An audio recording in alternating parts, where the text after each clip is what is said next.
Okay, let's just jump right in. Welcome to this explainer. Today we're dissecting an invisible war. It's a conflict that literally dictates the pace of the modern world. Relying entirely on our source material, we're going to explore this incredible rivalry. A story packed with tech empires, complacency, pure survival, and, well, revenge. Think about the sheer volume of data moving around you right at this exact moment. Every single smartphone notification, every online bank transfer, every high-frequency stock trade executing in a fraction of a second, every massive gaming victory, every mind-blowing AI breakthrough that completely dominates the financial news. Behind all of this computational brute force, there's a battlefield, and it's one that most of us will never actually see. Because this isn't a war fought over oil or territory. This is a battlefield measured in nanometers. We're talking about microscopic silicon logic gates dictating global economic power. And for decades, two specific companies have stood dead center in this conflict, completely shaping the trajectory of human progress. So, who controls this microscopic battlefield? Well, for years, one company ruled the kingdom with an absolute iron fist, while the other just refused to die. And the wild part? If the strategic decisions in this rivalry had gone even slightly differently, the tech landscape as we know it would look completely alien today. Act 1, the microchip empire. Okay, let's dive into this, because to understand where we are today, we really have to go back to the beginning. The year is 1968. The idea of the integrated circuit, basically fitting a computer brain onto silicon, was just starting to promise a total revolution in how we process information.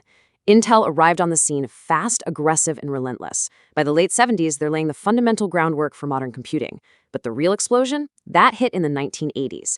IBM needed processors for their highly anticipated personal computers, and Intel won the contract. Suddenly, the IBM PC exploded into the mainstream.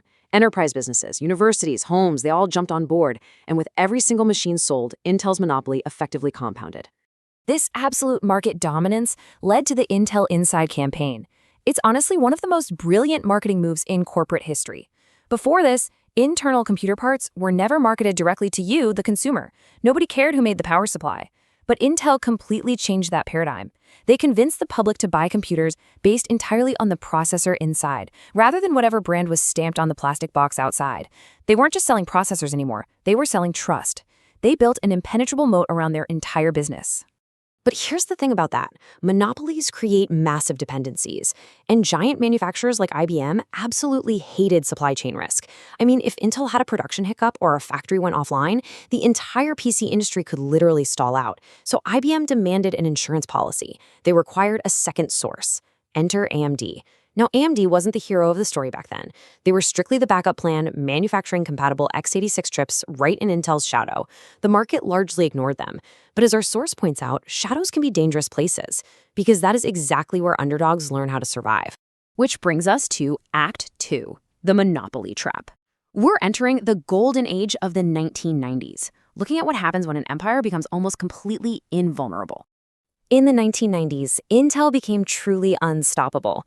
The Pentium processor wasn't just a piece of hardware, it was a total cultural phenomenon. Clock speeds were pushing boundaries, profits were absolutely exploding, and Intel was the undisputed royalty of Silicon Valley. Meanwhile, AMD was still just the alternate choice. They were surviving quietly off budget builds and secondary contracts. Intel was winning so decisively that competitors were simply vanishing from the map. But history teaches us a fascinating lesson. Empires often become vulnerable at the exact moment they feel invincible. So the crucial point is this idea of the monopoly trap. Success breeds confidence, sure, but total dominance, that breeds complacency. Intel controlled the entire ecosystem. Server farms and laptop makers depended on them entirely. And the problem is, why take massive engineering risks when you already own the whole market? Year after year, those generational performance improvements started shrinking. The marketing budgets went way up, but the actual architectural innovation, it began to stagnate. And, the tech community started to notice. Gamers, enterprise engineers, everyday consumers, they began asking some extremely uncomfortable questions. Why are my upgrades feeling so small? Why are we stuck on quad-core processors for a decade while prices just steadily climb? Why does progress suddenly feel like it's crawling? Intel was starting to look less like a relentless innovator and a lot more like a comfortable gatekeeper, just extracting maximum margin. The king had basically stopped running. But somewhere in the distance, that old rival was sprinting. Act 3, the impossible comeback.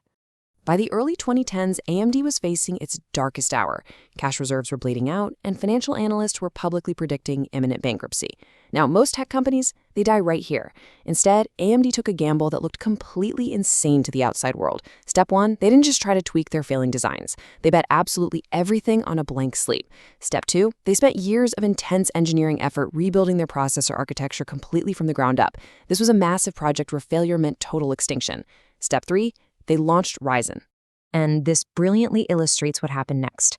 When the Ryzen benchmarks finally hit the public, they sent a massive shockwave through the entire industry.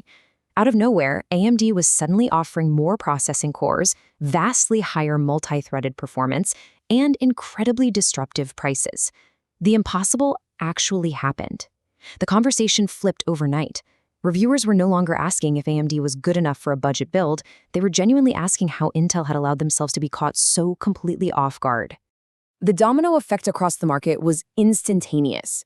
Gamers switched their builds, content creators switched their rendering stations, data center developers, massive tech YouTubers, they all switched. Entire tech communities were suddenly recommending AMD systems as the undeniable standard. Intel faced something it hadn't felt in decades: genuine fear. Competition had violently returned, and the entire industry woke up from its slumber.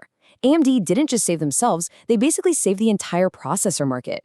Which brings us to Act 4, the endless war. Because this explainer isn't just a history lesson about computer chips. Ultimately, this is a deep dive into power, human nature, and why this actually matters to you. The core takeaway from our source material is really simple. Complacent dominance hurts everyone. When a market leader gets way too comfortable, progress slows down, competition vanishes, and ultimately you, the consumer, pay the price for that stagnation. But a hungry underdog?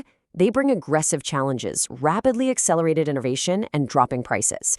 The dominant leader gets comfortable, but the underdog gets hungry. And hunger in business is often far more powerful than endless financial resources. And that intense hunger is absolutely crucial right now. Because today, the battlefield is larger and more critical than it has ever been. We're talking about trillion-dollar industries here. Artificial intelligence, hyperscale data centers, cloud computing, autonomous vehicles, every single one of these relies entirely on a massive exponential increase in raw computing power. Technology changes faster than governments, faster than economies, and way faster than corporate empires. The undisputed winner of tomorrow might not be the winner of today. Because in the microchip empire, the war never actually ends. It just gets smaller.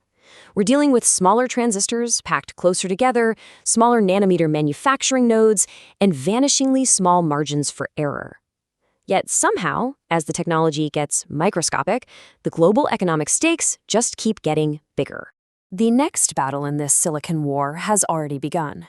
Right now, in secure laboratories filled with exhausted engineers facing seemingly impossible deadlines, someone is designing the hardware that will run the future of our world. So the question we have to ask ourselves isn't just who will own that future, but more importantly, who will lose it.